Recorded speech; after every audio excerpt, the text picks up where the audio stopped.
So the big question is this: how do small business owners like us grow our leadership, develop our teams, and scale our business in a way that allows us to get our products and services out to the world, yet still remain profitable? That is the question, and this podcast will give you the answers. I'm Bradley Hamner, and this is the Club Capital Leadership Podcast. Welcome to The Bottom Line, a new weekly podcast series that we drop every Thursday to complement our weekly Monday podcast interviews with the industry leaders. These podcasts are going to be designed to give you short, impactful, and value-driven information that you can start using right away in your business. I value your time and attention and will do my very best not to waste it. Just get what you need and go. So with that, let's get into today's episode. Are you an agency owner looking to grow your revenue, increase your bottom line, and better manage your taxes? Club Capital is here to help. Club Capital is the largest accounting and advisory firm for insurance agents in the country, providing monthly accounting, tax strategy, and CFO services. Way more than bookkeeping and your everyday run-of-the-mill tax prep, Club Capital is focused on providing financial and tax advisory services that help you plan and forecast your agency's performance. Their financial dashboards and agency forecasting tools help you better understand your agency's historical performance, create and measure future targets, and see how your agency compares to your peers around the country. Imagine what it would be like to understand the impact to your bottom line when deciding to hire a new employee, or forecast the impact rate changes or commission rates will have on your business. With over $200 million in tracked annual revenue and $140 million in tracked annual expenses, Club Capital has the data and the team to help you make better informed decisions for your agency. They will help you turn that back office stress into the backbone of your agency's success by giving you the tools to take your agency and your leadership to the next level. Visit club.capital today to book a solution overview with one of our business consultants. Club Capital, way more than a CPA firm. Ambition is the first step towards success. It's time to level up your agency. And Coach P Consulting will help you do just that by using the same strategies he used to sell over 700 life insurance policies in 2021 alone. Now, this is not your regular one and done type coaching. You'll get personalized coaching 2 days a week, every week of the month, and you'll get a live look behind the scenes of his team training and an office that's performing at the highest level. There's a reason Coach P Consulting is the fastest growing coaching company for insurance agency owners in the country. Coach P will train your team alongside his own and show you the exact steps they're taking to achieve Chairman Circle, exotic travel, and multi-line presence club, and be one of the few agents to be selected to have a third office. So whether your goal is to be at the top of your local market or amongst the best in the country, this training will give you the strategies and the tactics to get there. For just $250 a month, you'll get high-level coaching each week from someone who is already getting it done at that level, and his strategies work, and it's time to put them to work for you. Sign up at coachpconsulting.com and get your first full month for free when you mention the Club Capital Leadership Podcast. Hey, everyone. All right. So just by this title, some of you probably have no idea what Bandon Dunes is. Some of you absolutely know what Bandon Dunes is, and you've either been there, or if you're a golfer and you haven't been there, you're probably a little jealous about it. But if you are a golfer, you absolutely have to go to Bandon Dunes. It is the really probably the world's, or certainly the United States, greatest golf resort. It has some of the absolute best public golf courses you can play. I can't even remember the rankings. We looked it up. Outside or behind Pebble Beach, Pacific Dunes, Bandon Dunes, Sheep Ranch, Old Mac, Bandon Trails are some of the highest ranked public golf courses in the United States, if not the world. And so it's really probably the best collection of golf courses there is to play. It's an incredible place. It's not easy to get to. In fact, it's probably easier to get to Scotland, or is easier to get to Scotland than it is to Bandon Dunes. And so there are a few things, though, that, and I'm not here to gloat or here to talk to you about a golf course. I'm here to help you and to share with you some things. And this would be some analogies, some metaphors, but also some experience. Really 3 different things that I feel like that I just got back from that trip at the time I'm recording this. This won't drop until sometime early November or late October, early November. But I want to share with you my experience because I'm a couple of days removed from getting back. Number one is the expectations. That was my 3rd time to go to Bandon. I went in 2006 the first time. I went again in 2019.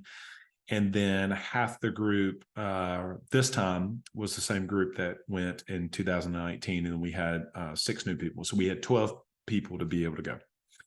So there's a few lessons that I wanted to share with you. 2 things, and then an experience I had with one of the guys on the group that I didn't really know well that I thought would benefit all of you. First of all, the expectations that I had going out there after a second time were already really high. And so my expectations were, I mean, it's the best place I've ever been to be able to play golf, met with the weather and the group that you're with and the food and all of those things. And the reason I'm saying that is because the expectations were really high, and everybody else in our group had really high expectations. I mean, we talked it up for 2 years. We've had this trip planned. And so text message thread after text message thread, and then the text kept getting longer and longer and longer. And so it ends up getting hard to keep up with. But everybody starts getting excited, and it exceeded expectations. But here's the reality. If it had met expectations, if it had just met expectations, it would have been phenomenal. But once again, it exceeds expectations. Now, part of it is just because, I mean, honestly, the golf course and their design and where they are on the Pacific Ocean, et cetera. I mean, some of that's great, but the food is good. The service is outstanding. When you buy clothes in the pro shop, and they have amazing pro shops, they have some of the best gear. If you're a golfer, you know what I'm talking about. They have so many of the brands that you've heard of, Grayson and Peter Millar, I mean, all of them. Okay. The pro shops are phenomenal. The food is phenomenal. The drinks are phenomenal, and they exceed expectations. Every time you buy a shirt there, they'll say, "Hey, you're going to go play golf. We'll have it in your room," and it's in your room. They thought ahead with different things. I had forgotten my some toothpaste, and so they didn't just bring toothpaste; they bring like a whole toiletries kit. And I was like, "Wow, this is pretty phenomenal." That's number one. Where in your business can you find ways to actually exceed expectations? Because the reality is, if you, in most businesses, just meet expectations for people, you're exceeding, you're doing more.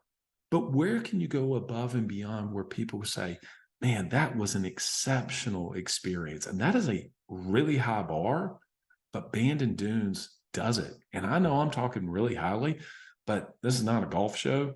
You can go and watch all kinds of YouTube videos about Bandon Dunes and all those kind of things and get fired about it. And I promise you, it will exceed those expectations.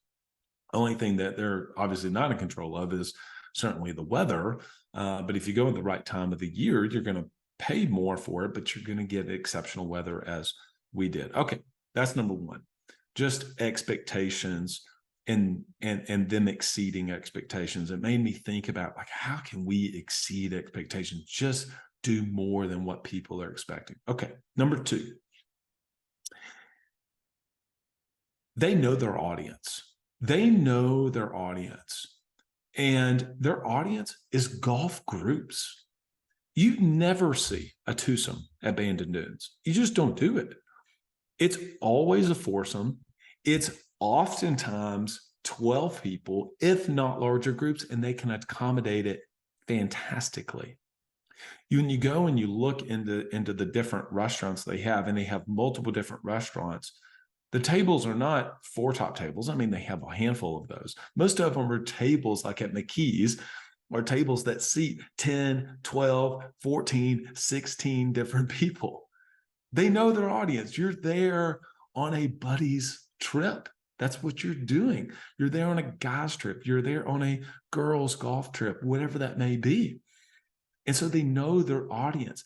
They do the food incredibly well. They do the wine amazing. They do a transfusion. If you don't know what a transfusion is, just look it up. It's like the golfer's drink. Anyway, whatever. So they know their audience, how to do it from the way that they stock the turns. And it made me think, how well do I know my audience? How well do I know my clients? I mean, I kind of know it generally, But am I able to then do things to cater directly to them, to give them exactly what they want? Or am I just given what I want versus what it is they want? Does that make sense? Okay. They know their audience so well, and they do everything they can, from the transportation from the airports that you're coming into. It's not a 4-person car. It's for 12 to 16 people. That's what it's built for. And you might say, well, it's pretty obvious, Bradley. It was a golf course. It was a golf course resort. Yeah, but they do so many other things to exceed expectations, but they also know their audience. And it made me think about, again, for me, how well do I know my customer? All right, number 3 is a story. So there's a guy on the trip. I won't use his name. He is the CEO of a very large division of a very, very, very large company. I'm just going to say a Fortune 500 company. And he's the CEO of one of the divisions, which, let me just tell you, is a very big division. And I had not gotten to meet him yet. He's a member of the club that I'm a member of. And I got to play with him on the last day. We played the par 3 course, and we got to play together on the last day. What an amazing guy. He is not from the United States. He is from a European country. And I think he's been in this position for 5 or 6 years, something like that. And so the last day on Sunday, Saturday, we got to play together, and you end up having, some banter, but you're talking golf things and you're trying to hit shots or whatever. But on Sunday, we got to ride together. And so we really spent the entire day traveling, and we had some, difficult travel experiences, we'll say, to say the least. But we had an opportunity to spend a couple hours in a car together on the way to the airport. And then we get to the airport, and we're able to have breakfast together, and we were then able to have a beer inside the airport. And so anyway, we got several hours together to really get to know each other. The reason I'm saying this is because in all of the opportunities he's been given, he said to me, I probably was given he had a mentor that kind of took him under his wing, and he busted his tail. And he said, I really was probably given some opportunities before I was really ready for them, but I had a mentor that really believed in me. But at the same time, I really worked my tail off. And so this is like lesson 3A, so to speak. Where can you be a mentor for somebody that on your team that you have, to where maybe they're not exactly ready for it, but you see the work ethic in them, that then ultimately with that, they could then take that and be able to continue to grow in your organization because you poured in and believed into them. Okay. That's number 1. That's like point 3A. Okay. Point 3B. I was sharing with him, like, well, what was that like coming into this organization? And he said, there was a lot of strategy that needed to change. I mean, that we were using some old technology, and it was really kind of a cash cow for the business, but we really needed to modernize things. And because of that, we needed to change the strategy. We needed to change direction on pretty much everything. And that's not the point. The point was, he then needed to change the people. And that was the part that absolutely really resonated with me the most, as I heard him talk. And I was sitting there thinking about all of you. He made the difficult choices. The person before him didn't. Now, they didn't have the expectations. They didn't have the vision. They didn't have the strategy. But he knew that he had to match the strategy with the people. And he had to make some really difficult decisions that ultimately meant people had to lose their job. People that had been in positions, I think, 15, 20, 25 years had been in this position working for this company, but they were not going to be the ones that were going to take the organization to where ultimately it is today.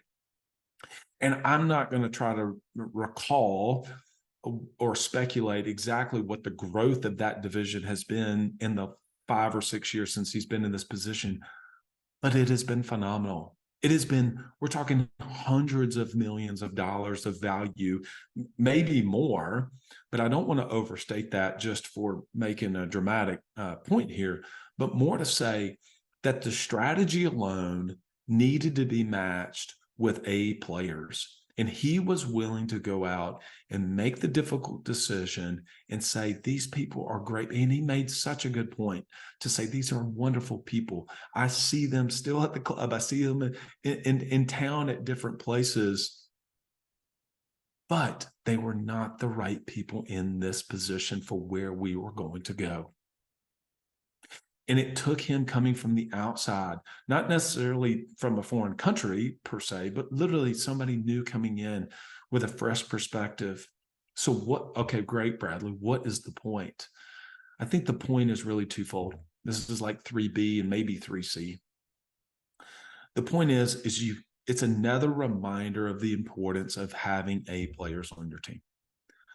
You can have the best strategy in the world, but if it's not matched with the people that can execute it, the business is just not going to grow. And it's not going to, it may grow incrementally, but it's not going to scale. If you really want to scale, the two have got to match. You got to have the right strategy. You got to have the right people. He talked so eloquently about how he pours into his people and how they are absolutely phenomenal at what they do. And he sets them up for success and then gets out of the way. And he holds them to a really high standard, but they're really smart at what they do. And I think then the last part is he was just willing to make, he was willing to make the tough call. He was willing to make the tough call. And so that means if you could think about if someone else stepped into your role as the CEO of your business, what would they say? Maybe that's a great thinking time exercise for you, is to say, what would somebody else tell me? My guess is you're smart. You are smart. You know what they would say. Well, write that down. If you were coaching you, what would you say? If somebody else came in, and I'm not going to say me, but let's just say somebody else comes in, David Peterson, Alex, who are incredible business owners. They came in and they said, step out of the seat of CEO. I'm going to sit in this seat for the next week. You probably know what they would say. We don't have an operating system. We have no documentation of our systems and processes inside of playbooks. The talent on this team is just not up to par. You're not holding the team accountable. It's unclear the vision that you have for the company. Where is this company going? What are you trying to do in the business? What is the game plan? None of that is in place. We don't have a scoreboard. How are you allocating your time? I mean, you know what they would say. And I'm not saying it would be all of those. I'm saying that it would be maybe some combination of that, depending on where it is. So consider maybe doing a thinking time exercise, or maybe even, I've heard this before, maybe even consider having one of your trusted friends to come in and say, depending if they're in the same industry, if it's, say it's insurance and say you're close enough, and say, will you sit in my seat for the next week? Will you run my business for the next week? And I'll go run your business for the next week. And let's come back together. I've heard of that CEO swapping thing to where they do that. Maybe that's a good thing to do. But if that freaks you out, at least be willing to step out, go to Starbucks and do a thinking time exercise and say, what would someone else say if they stepped into my organization? And I think if we can get out of our head with that, we can at least begin to see it from a different perspective and maybe see a little clearly. So those are some of the lessons and things I picked up. I loved getting to know and see some of my old friends. I hadn't played with some guys I played college golf with. I hadn't seen them in a long time. And so it was great to reconnect with them.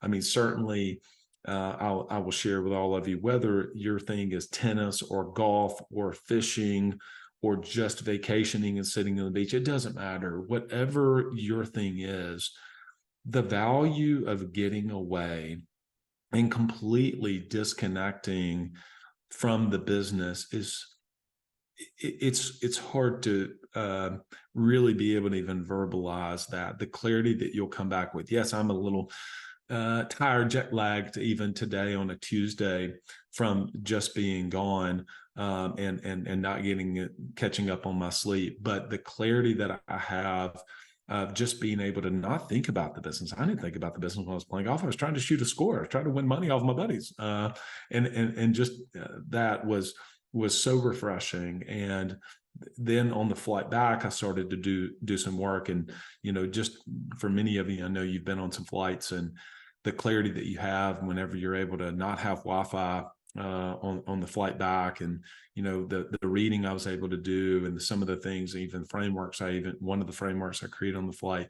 I mean, that's invaluable time. And so I've heard Michael Hyatt say that sometimes he's jumped on a flight just to be able to have time to get away. I don't think you necessarily have to go to that extreme, but certainly being able to get out of your office to be able to do some thinking time, I think, is critical. So hope this served you. And there's a little bit of my story around Bandon Dunes.